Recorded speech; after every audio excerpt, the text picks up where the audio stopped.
Hello friends, రెగ్యులర్గా నా videos చూడాలంటే సబ్స్క్రైబ్ అని చేయండి. పక్కన బెల్ బటన్ కూడా క్లిక్ అని చేయడం ద్వారా మిస్ కాకుండా చూస్తారు.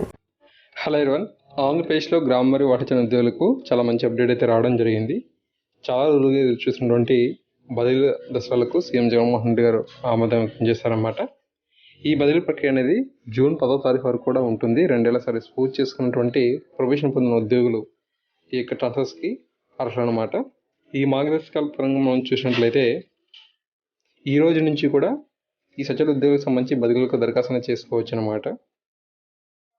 ఓకే, మార్గదర్శకాలు మనం చూద్దాం. 2019-2020లో జారీ చేసిన 2 నోటిఫికేషన్లో నియమితులై 2 ఏళ్ల సర్వీస్ పూర్తి చేసుకుని ప్రొబేషన్ ఖరారైన ఉద్యోగుల బదిలీలకు అర్హులు. అయితే ఎనర్జీ అసిస్టెంట్లకు ఈ ఉత్తర్వులు వర్తించవు అని చెప్పుకుంది. పాత జిల్లా యూనిట్గా బదిలీలు నిర్వహిస్తారు. ఖాళీల వివరాలను అలాగే కలెక్టర్లు ప్రకటిస్తారు. జిల్లాల్లో 20% మించి బదిలీలు అయితే అనుమతించారంట. మండలాల్లో పట్టణ స్థానిక సంస్థల బదిలీలు 50% లోపే ఉంటాయి. ఒక మండలం నుంచి బదిలీపై వెళ్ళేవారు 50% ఉంటే, ఇతర ప్రాంతాల నుంచి బదిలీపై వచ్చేవారు అంతే శాతం ఉండేలాగా పరిమితి పెట్టారు. మండలం, పురపాలక సంఘం, నగరపాలక సంస్థల ప్రధాన కేంద్రంగా బదిలీల కోసం దరఖాస్తు చేయాలి.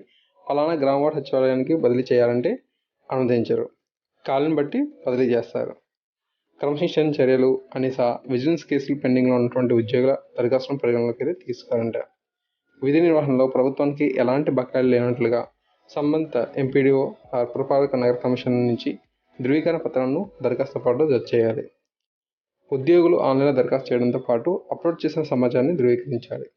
గడువు ముగిశాక దరఖాస్తును పరిశీలించి కేటగిరీల వారీగా ఉద్యోగుల సీనియారిటీ జాబితాతో పాటు ర్యాంకును పోర్టల్లో పెడతారు. అంటే మనకు ఉన్నటువంటి అఫీషియల్ వెబ్సైట్లోనే ఈ ర్యాంక్స్ వారీగా సీనియారిటీ లిస్ట్ అనేది పెడతారట. వీటిపై అభ్యంతరాలను తెలియజేస్తే జిల్లా స్థాయిలో పరిష్కార చర్యలు తీసుకొని సీనియారిటీ తుది జాబితాను మళ్ళీ విడుదల చేస్తారు. ఏదైనా అబ్జెక్షన్ కనుక ఉన్నట్లయితే మీరు తెలపచ్చు. మళ్ళీ దానికి లిస్ట్ అయితే రెడీ చేసి విడుదల చేస్తారంట.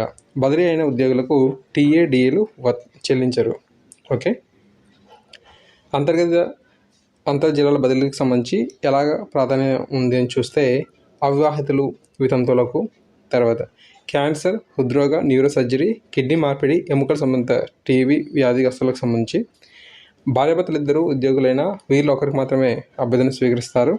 ఇలాంటి వారు మ్యారేజ్ సర్టిఫికేటు, ఉద్యోగ గుర్తింపు కార్డు జత చేయాలి. మ్యూచువల్ బదిలీలకు మండల, పుర, నగరపాలక సంస్థల యూనిట్గానే దరఖాస్తు చేయాల్సి అయితే ఉంటుందంట.